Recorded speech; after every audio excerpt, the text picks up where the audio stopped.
জান্নাতি জান্নাতে যাবার আগ পর্যন্ত কাউকে চিনবে না। জান্নাতি হাসরের ময়দানে যেই লোকটা জান্নাতি হবে পরে সে তার মাকে চিনবে না। হাসরের ময়দানে সন্তান মাকে চিনবে না, মা কিন্তু সন্তানকে চিনবে না। কেমন ভয়াবহ অবস্থা! আল্লাহ তাআলা বলেন, ইয়াউমা ইয়াফিরুল মারউ মিন আখিহি ওয়া উম্মিহি ওয়া আবিহি ওয়া সাহিবাতিহি ওয়া বানিহি লিকুল্লি ইমরিইম মিনহুম ইয়াউমাইযিন শা'নুন ইউগনি। আল্লাহ তাআলা বলেন, কিয়ামতের দিন ভাই ভাইয়ের থেকে পলায়ন করবে। ওয়া উম্মিহি ওয়া আবিহি, পিতা মাতার থেকে পলায়ন করবে।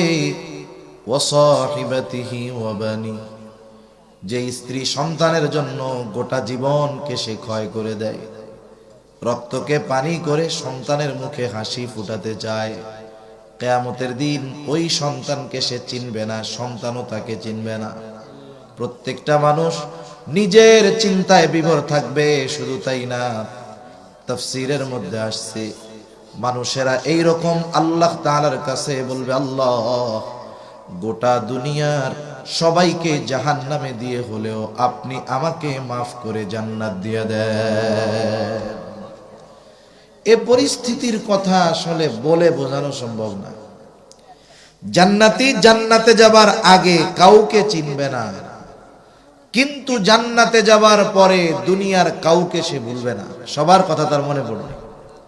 দুনিয়ায় যাকে একদিন দেখছে তাকেও জান্নাতে গিয়ে খুঁজবে, কোথায় রে সে। কিন্তু জান্নাতি জান্নাতে গিয়ে সবাইকে পাবে না, খুঁজবে সবাইকে কিন্তু সবাইকে পাবে না। আল্লাহ রাব্বুল আলামিন জান্নাতি আর জাহান্নামীদের মধ্যে দেখা এবং কথার ব্যবস্থা করে দিবে। সে কথাই আল্লাহ তাআলা বলেন, কুল্লু নাফসিম বিমা কাসাবাত রাহিনা ইল্লা আসহাবাল ইয়ামিন। প্রত্যেকটা মানুষ তার কর্মের কারণে আবদ্ধ থাকবে, অর্থাৎ যারা বাম হাতে আমলনামা পাবে তারা তাদের কৃত কর্মের জন্য জাহান্নামের মধ্যে আবদ্ধ থাকবে। ইল্লা আসহাবাল ইয়ামিন, তবে যারা ডান হাতে আমলনামা পেয়েছে তারা নয়, তারা তো জান্নাতি। এইবার জান্নাতীরা পরস্পর আলোচনা করবে, কিরে দুনিয়ায় অমুক অমুক রে আমাদের সাথে দেখতাম, ও কোথায় গেল? ফি জান্নাতি ইয়াতাসাআলুন, পরস্পর পরস্পরকে জিজ্ঞাসা করবে কোথায় গেল তারা। আল্লাহ রাব্বুল আলামিন জান্নাতি আর জাহান্নামীদের মধ্যে দেখা আর কথার ব্যবস্থা করে দিবে। জান্নাতি তাকায় দেখবে ওই যে জাহান্নামের মধ্যে দেখা যায় তার অনেক আপনজন প্রিয়জন কঠিন শাস্তি ভোগ করতেছে। এই দৃশ্য দেখবার পর সে আল্লাহ তাআলার কাছে কৃতজ্ঞতা প্রকাশের মাত্রা বাড়ায়া দিয়া বলবে, আল্লাহ, দুনিয়ায় ওই লোকটার সাথেই আমি চলতাম, পাশাপাশি থাকতাম, পাশাপাশি ব্যবসা করতাম, একই বাসায় থাকতাম, একই মাঠে খেলাধুলা করতাম, একই কলেজেই লেখাপড়া করতাম। আয় আল্লাহ, ও তো জাহান্নামী, আমি জান্নাতি। আপনি যদি আমার প্রতি দয়া না করতেন হয়তো আজকে আমাকেও ওর সাথে জাহান্নামে থাকা লাগতো। জাহান্নামী জান্নাতীদেরকে দেখবে, এমনিই তো জাহান্নামের কঠিন আযাব, কষ্টকর আযাব। আবার যখন জান্নাতের দিকে তাকায় দেখবে তার বন্ধু বান্ধব আপনজন জান্নাতের নাজ নেয়ামত ভোগ করে, হায় রে, ও তখন জীবনের কিছু সময়ের জন্য আফসোস করবে। আফসোস কিসের জন্য আফসোস করবে? আপনাদের এলাকায় হয়তো থাকতে পারে পাশাপাশি দুইজনের দোকান, দুইজনের সাথে বন্ধুত্ব সম্পর্ক ভালো, কিন্তু আজান দিলে একজন নামাজে যায়, আর একজনকে নামাজে যাইতে বললে বলে পরে যাবো নে, আমার পোশাক পাক নাই। এরকম তো নাই মনে হয়। ওই নামাজি বন্ধু গেল জান্নাতে, আর যে নামাজে যায় নাই, ডাকা হইছে নামাজে যায় নাই, ও গেল জাহান্নামে।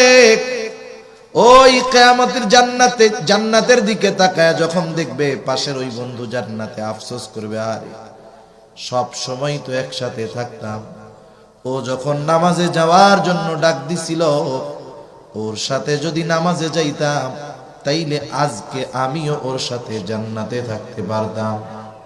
এই যে আফসোস, তার কষ্টের মাত্রা আরো বাড়ায়া দিবে। কারণ আফসোস এটা মানুষের জন্য কষ্ট বাড়ার কারণ হয়।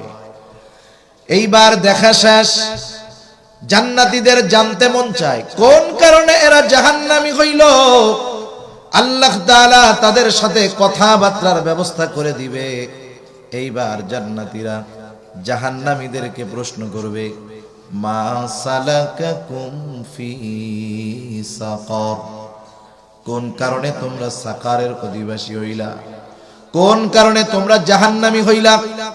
জান্নাতীদের এই প্রশ্নের জবাবে জাহান্নামীরা তাদের জাহান্নামে যাওয়ার কয়েকটা কারণ বর্ণনা করবে। আল্লাহ তাআলা বান্দাকে কত ভালোবাসে, বান্দা যেন এই কারণগুলো জেনে নিজের মধ্যে যদি ওই বিষয়গুলো থাকে বের করে বান্দা যেন জান্নাতি হয়ে যায়, এই জন্য আল্লাহ তাআলা আগের থেকেই আমাদেরকে এই বিষয়গুলো জানায় দেয়। আমি আপনি জানতে পারছি যে এই কাজগুলো করলে জাহান্নামে যাওয়া লাগে, জানার পরেও করলাম না, তাহলে এটা তো আমার আপনার নিজের জন্য ক্ষতি, ঠিক না? আমরা কেউ কিন্তু জাহান্নামে যাইতে চাই না। আছেন নাকি দুই একজন? থাকলে হাত উঁচা করেন তো, জাহান্নামে যাইতে চান? আছেন? কেউ নাই, কেউ জাহান্নামে যাইতে চাই না। কিন্তু জাহান্নামে কোন কাজ করলে যাওয়া লাগবে না সেটা আমরা করতে রাজি নাই। বরং দেখা যায় জাহান্নামীর কাজ যেই মানুষগুলো করে ওরা জান্নাতের দাবি আরো বেশি করে। ভালো মানুষ, ইমানদার, নামাজি, ও জান্নাতে যাওয়া নিয়ে টেনশনে থাকে। আর একজন যে নামাজ কালামের খবর নাই, কাদর নামাজ না পড়লে কি হবে, ইমান ঠিক আছে, ওরা কত আগে জান্নাতে যাবো আমি। এ বিষয়গুলো ঠিক না। জাহান্নামীরা কেন জাহান্নামে যাবে? এক নাম্বার কারণ আল্লাহ তাআলা জানায় দেন, জান্নাতীদের এই প্রশ্নের জবাবে জাহান্নামীরা বলবে, ক্বালু লাম নাকু মিনাল মুসাল্লিন। এক নাম্বার কারণ আমরা জাহান্নামী হইলাম কারণ আমরা মুসল্লি ছিলাম না। মুসল্লি কাকে বলে? সপ্তাহে একদিন মসজিদে হাজিরা দিলে সে মুসল্লি না। আমাদের ঢাকা শহর, হয়তো আপনাদের চট্টগ্রামেও বিষয়টা এমন হয়, জুমার দিন আমার মসজিদটা হইল 6 তালা, 6 তালা বরে, সামনে উত্তর দক্ষিণে বিশাল লম্বা রাস্তা, এইদিকে 1 কিলো ওইদিকে 1 কিলো। তার মানে মসজিদে যেই লোক তার চাইতে 5 গুণ লোক বাইরে থাকে। এই রে আমার মসজিদেই দেখা যায় ওই জুমার দিন আসরের নামাজে 6 তালার 2 তালাও ভরে না। তার মানে চিন্তা কইরা দেখেন, সাপ্তাহিক মুসল্লির সংখ্যা বেশি কিন্তু বাস্তবিক মুসল্লির সংখ্যা বড় কম। আমাদের বাস্তবিক মুসল্লি হইতে হবে। মুসল্লি হইলে দুনিয়ারও লাভ আছে, আখেরাতেরও লাভ আছে। দুনিয়ারও লাভ, আখেরাতেরও লাভ। আর আসল মুসল্লি কারা? শত ব্যস্ততা থাকলেও যারা 5 ওয়াক্ত নামাজ বাদ দেয় না, এরাই হলো আসল মুসল্লি। আসল মুসল্লি আখেরাতে সম্মানিত হবে। কিয়ামতের দিন রাসূলুল্লাহ সাল্লাল্লাহু আলাইহি ওয়াসাল্লাম জানায় দেন, আমরা যেই সূর্যের আলোটা পাই, সূর্যটা পৃথিবী থেকে 9 কোটি 30 লক্ষ মাইল দূর। পৃথিবীর চাইতে 13 লক্ষ গুণ বড়। তার মানে 13 লক্ষ পৃথিবী সূর্য হজম করে ফেলতে পারবে। 9 কোটি 30 লক্ষ মাইল দূর। ওই সূর্যের আলো, যেই দিকটার আলো আমরা পাই, সেই দিকটা হলো সূর্যের শীতল দিক, ঠান্ডা দিক। ওই 9 কোটি 30 লক্ষ মাইল দূর থেকে সূর্যের আলো সরাসরি দুনিয়াতে পড়ে না। আল্লাহ তাআলা পৃথিবীর বাহিরে, বায়ুমণ্ডলের বাহিরে কুদরতি ছাকনি রাইখা দিছে। ওই ছাকনির উপরে, ফিল্টারের উপরে যখন ওই সূর্যের আলোটা পড়ে, ফিল্টারিং হয়ে সূর্যের আলো যখন দুনিয়ায় আসে, ওই সূর্যের আলোটা মানুষের জন্য ভিটামিন ডি তে পরিণত হয়ে যায়। শীতের দিন এই ভিটামিন ডি মোটামুটি মজা লাগে, গরমের দিন কেমন লাগে? কত কষ্ট লাগে না? আরবে যেই দেশগুলো, আরব বিশ্বের দেশগুলো, মধ্যপ্রাচ্যের দেশগুলো, যেসব জায়গায় বালু, কি যে গরম, 40-45 ডিগ্রি গরম পড়ে, অথচ পরিপূর্ণ তাপ ওই 9,30,00,000 মাইল দূর থেকে আসে না। তাই হলো এই অবস্থা। আর কিয়ামতের দিন সূর্যটা একেবারে নিকটে থাকবে। সূর্যের উষ্ণ দিক তথা গরম দিক হাসরবাসীর দিকে দেওয়া থাকবে। নবীজি বলেন সেই দিন কোথাও কোনো ছায়া থাকবে না আল্লাহ তাআলার আরশের ছায়া ছাড়া। নবীজি বলেন আরশের ছায়ায় 7 শ্রেণীর মানুষ স্থান পাবে। এই 7 শ্রেণীর মধ্যে এক শ্রেণীর মানুষ, নবীজি বলেন রাজুলুন কলবুহু মুআল্লাকুন ফিল মাসাজিদ। ওই ব্যক্তি আরশের ছায়ায় স্থান পাবে যার অন্তর সর্বদা মসজিদের সাথে লাগানো থাকতো। সে সব সময় মসজিদে থাকতো তা না, কিন্তু তার অন্তর মসজিদের সাথে লাগানো থাকতো। এর দ্বারা উদ্দেশ্য কি? তার অন্তরে সব নামাজের চিন্তা থাকতো। যত ব্যস্ততা থাক, নামাজের সময় যখন হয় সব ব্যস্ততাকে উপেক্ষা করে সে নামাজের জন্য চলে যায়। এই লোকটাই অরিজিনাল মুসল্লি, আর এই লোকটাই হাসরের ময়দানে আরশের ছায়ায় স্থান পাবে। রাসূলুল্লাহ সাল্লাল্লাহু আলাইহি ওয়াসাল্লাম বলেন আউয়ালু মা ইউহাসাবু বিহিল আবদু ইয়াউমাল কিয়ামাতিস সালাহ। কিয়ামতের দিন তো আমাদের হিসাব নেওয়া হবে, কিন্তু কোন বিষয়ের হিসাব আল্লাহ আগে নিবে? নবীজি বলেন কিয়ামতের দিন সর্বপ্রথম নামাজের হিসাব গ্রহণ করা হবে। নামাজের হিসাব হবে আগে। আপনারা যারা ছাত্র আছেন, লেখাপড়া করেছেন, বুঝবেন যখন বিশেষ করে সেন্টারের পরীক্ষাগুলো হয়, ম্যাট্রিক পরীক্ষা, এখন তো পিএসসি, জেএসসি এগুলো মনে হয় সব উঠাই দিচ্ছে। পরীক্ষা উঠাই দিচ্ছে না সব? পরীক্ষা উঠাইয়া দিলে মানুষের কোনো টেনশন থাকে না। ছাত্রদের কি অবস্থা হবে আল্লাহই জানে। এমনি শিক্ষা ব্যবস্থা যা, সামনে এগুলা অটোমেটিক বেঈমান হবে, আর যদি পরীক্ষা না থাকে ঠিক মতো বেঈমান হইতে পারবে না। বুঝেন নাই? মানে ঠিক পদ্ধতিতে যে বেঈমান হবে ওইটা হইতে পারবে না, বেঈমান হবে ভুল পদ্ধতিতে। এখন এই পরীক্ষা উঠাইয়া দিলে কাজ হবে না। স্বয়ং আল্লাহ তাআলা বান্দার পরীক্ষার জন্য বিভিন্ন সিস্টেম নির্বাচিত করেছেন। আল্লাহ তাআলা বান্দার পরীক্ষা নেয় না? নেয় তো। পরীক্ষা না নিলে ওই ছাত্রের মান যাচাই বাছাই করা যায় না। ইমানদারের যদি আল্লাহ পরীক্ষা নেন তাহলে ইমানদারের অবস্থাটাও বোঝা যায় না, এটা কোন ক্লাসের ইমানদার। এজন্য কোরআনুল কারীমে পরীক্ষা নেওয়ার ঘোষণা আল্লাহ দিবেন। আল্লাহ বলেন আহাসিবান নাস আইয়ুতরাকু আইয়াকুলু আমান্না ওয়া হুম লা ইফতানুন। আল্লাহ তাআলা বলেন মানুষ কি এটা মনে করে নাকি সে বলবে আমি মুমিন আর তার পরীক্ষা নেওয়া ব্যতীত তাকে ছেড়ে দেওয়া হবে? এর মানে আল্লাহ তাআলা পরীক্ষা নেবেন। এজন্য পরীক্ষার মধ্যে কল্যাণ আছে। কি আছে বলেন? আমাদের বাচ্চাগুলোর পরীক্ষা যদি উঠে যায়, পরীক্ষার চিন্তায় যাও 2-4 দিন পর তো মাশাআল্লাহ এইটাও তারা বাদ দিয়ে দিবে। মনে করবে 10 বছর পর তো বাইসা থাকলেই না পরীক্ষা দিব, দেখা যাক যা হবে হবে। এজন্য শিক্ষা ব্যবস্থা কি হচ্ছে আল্লাহই ভালো জানে। আমরা হুজুর মানুষ, বলতেও আবার ভয় লাগে। আমরা তো কবরের কথা, জান্নাতের কথা বলবো। আমরা যদি মানুষ পরিবর্তনের দেশের কথা বলি তাইলে তো আমাকেও অবস্থা খারাপ। আল্লাহ বুঝবার তৌফিক দান করুন। তা পরীক্ষা যখন নিকটবর্তী হয়, স্যাররা ছাত্রদেরকে কিছু স্পেশাল টিপস দেয়, পরামর্শ দেয়। কি বলে? এই শোনো, পরীক্ষার হলে যাবা, যাইয়াই খাতা পাইয়াই মুখস্থ লেখা শুরু করবা না। সবগুলো ভরাট টরাট করার পরে প্রশ্নপত্রটাকে তুমি 2-3 বার পড়বা। 2-3 বার পড়ার পরে যেই প্রশ্নটা তোমার কাছে সবচাইতে বেশি কমন মনে হয়, ওই প্রশ্নটা যদি একেবারে 10 নম্বর দাগেও থাকে, ওই 10 নম্বর প্রশ্নটারে নির্ভুলভাবে আগে লিখবা। এরপরে যেইটা ওইটার চাইতে কম পারো ওইভাবে লিখবা। আর লাস্টের প্রশ্ন যদি কিছু না পারো, আমার সোনার বাংলা লিখে দিয়ে চলে আসলেও হবে। এখন মনে করেন এক ছাত্র এই ফর্মুলা অনুসরণ করে স্যারের কথা মতো লিখছে। ওই স্যারেরই আর এক স্টুডেন্ট পাকনামি কইরা কি করছে, ও প্রশ্নপত্রের ধারাবাহিকতা রক্ষা করতে গিয়ে 10 নম্বর প্রশ্নটা শুরুতে না লেখা ও 1 নাম্বারটারে শুরুতে লিখতে গেছে। এখন ওইটা তো ওর ভালো কমন পড়ে নাই। এখন কমন যেহেতু পড়ে নাই, লিখতে গেলে ভুল হবে কি হবে না? এবার ভুল হয়েছে, কাটা ছিড়া সব। বাকি অন্যান্য গুলো সব ঠিক মতো লেখছে। 10 দাগের প্রশ্ন যেটা লেখছে একটুও ভুল যায় নাই, খুব সুন্দর লেখছে। এখন পরীক্ষার খাতা, এক্সামিনারের কাছে খাতা গেল, ওরটা নিচে, ভালো যে লেখছে তারটা উপরে।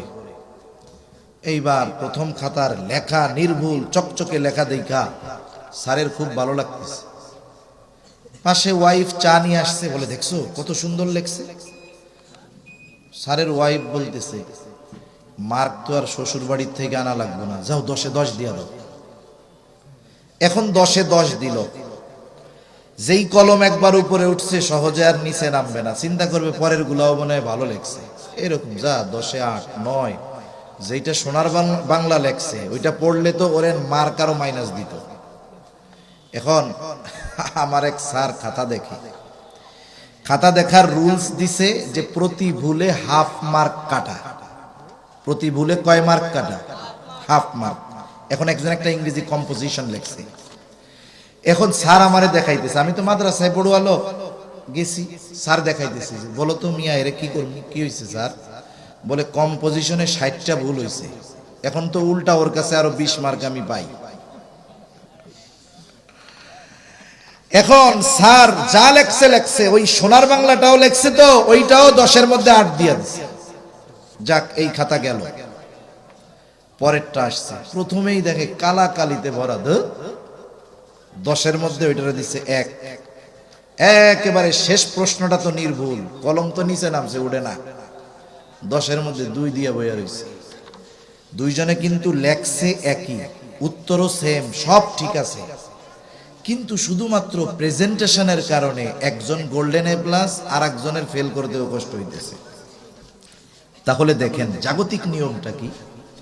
প্রথম উত্তরটা ভালো দিল, পরের গুলো বেশি নজর দেয় নাই, দেখাও না দেখার ভান করে মার্ক দিয়া চলে গেছে। এজন্য নবী আর হাদিসের মধ্যে বলেন, কিয়ামতের দিন সর্বপ্রথম নামাজের হিসাব নেওয়া হবে। যার এই হিসাবটা সহজ হয়ে যাবে, তার বাকি হিসাবগুলো সহজ যিনি করে দিবেন তিনি কে?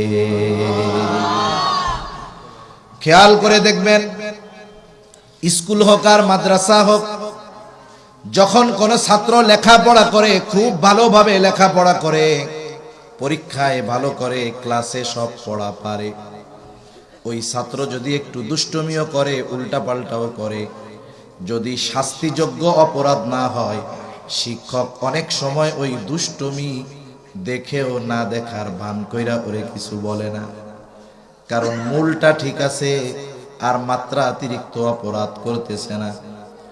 এই জন্য ভালো লেখাপড়া করে বিধায় ওর অনেক ছোট ছোট বিষয়গুলোর ব্যাপারে কিছুই বলে না। আবার যদি ব্যতিক্রম হয়, যেই ছেলেটা ক্লাসে লেখাপড়া পারে না, ওর ছোট ছোট বিষয়গুলো চোখে বাঁধে বেশি। যদি প্রস্রাব করতে চায়, ওই সময় হুজুর কয় লেখাপড়া তো পারোই না, খালি মতন আর মতন, মানে ওর প্রস্রাব ধরলেও তখন মেজাজ খারাপ হয়, লেখাপড়া করে না। এই জন্য কিয়ামতের দিন সর্বপ্রথম নামাজের হিসাব হবে। কোন ব্যক্তির নামাজটা যদি ঠিক থাকে, হয়তো শয়তানের ধোকায় অন্যান্য গুনাহ হয়ে যেতে পারে। নামাজ ঠিক থাকার কারণে আশা করা যায় বাকি গুনাহগুলো আল্লাহ তাআলা দেখাও না দেখার ভান কইরা তার বান্দাকে মাফ করে দিবে। সেই জন্য নামাজ পড়লে আখিরাতের লাভ আছে না নাই, জোরে বলেন। এখন আসেন হুজুর, আমরা তো দুনিয়া বুঝি, দোকানে লেখা থাকে বাকি চাহিয়া লজ্জা দিবেন না, বাকির খাতা শূন্য থাক, নগদ জাপাও হাত পেতে নাও, বাকির খাতা শূন্য থাক। দুনিয়ার লাভ কি? নামাজ পড়লে যে দুনিয়ায় লাভ আছে, বিশ্বাস হয় আপনাদের? আমার কথা না, আল্লাহ তাআলা বলেন। আর দুনিয়া মানুষ নামাজ পড়ে না কেন? নামাজ না পড়ার কিছু কারণ আছে। কারণগুলোর মধ্যে অন্যতম কারণ হলো মানুষ তার কর্মব্যস্ততায় নামাজ পড়তে পারে না। বলেন তো মানুষ কর্ম কেন করে? শখে করে না, কর্ম করে রিজিকের জন্য, রুজির জন্য। নাকি রিকশাওয়ালা রিকশা চালায় রুজির জন্য তথা রিজিকের জন্য, দোকানদার ব্যবসা করে রিজিকের জন্য, সিএনজি ওয়ালা সিএনজি চালায় রিজিকের জন্য, যিনি কুলিগিরি করেন রিজিকের জন্য। এই যে পরিশ্রমগুলো সে করে রিজিকের জন্য করে। বুঝে থাকলে জবান খুলে জবাব দিবেন, বলেন তো রিজিকের মালিক কে? রিজিকের মালিক আল্লাহ, কোনো সন্দেহ নেই। রিজিক কেমনে পাওয়া যাবে? রিজিকের মালিক বলে দিয়েছে। আমি আপনি মুমিন, আমার আপনার ইয়াকিন হবে আমার কর্ম আমাকে রিজিক দিতে পারে না যদি রাজ্জাক আমাকে রিজিক না দেয়। রাজ্জাক তথা আল্লাহ তাআলা আমাদেরকে রিজিক পাওয়ার পদ্ধতি জানায় দিয়েছে। সুবহানাল্লাহ। আল্লাহ রাব্বুল আলামিন বলে, ও দুনিয়ার গোলামেরা শুনে নাও, রিজিকের চিন্তা করো।